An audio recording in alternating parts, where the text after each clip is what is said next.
How to delete Red Note account. So here is a quick and updated guide on how to delete your Red Note account. First of all, open the Red Note app on your phone, whether it is iOS or Android. It works on the both. Then make sure that you are logged into your Red Note account. Once in there, all you have to do is tap on the profile icon or U at the bottom right corner of your screen.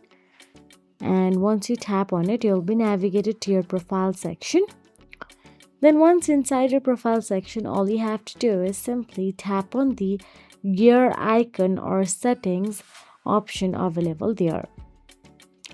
Now, once again, you tap on it, then you'll be navigated to some options available on a screen. From there, tap on the account settings at the top. Once you tap on the account settings, all you have to do is scroll down and tap on the account cancellation option available there. Once you tap on the account cancellation, you will have to simply enter the code. The Red Note will send you the verification code on your mobile number. Make sure to enter it. Now check the box of the terms and conditions and simply continue.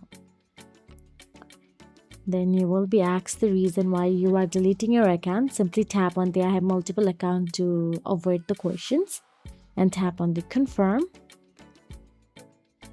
And here it is. If you found this video helpful, please like, share and subscribe, and thank you so much for watching.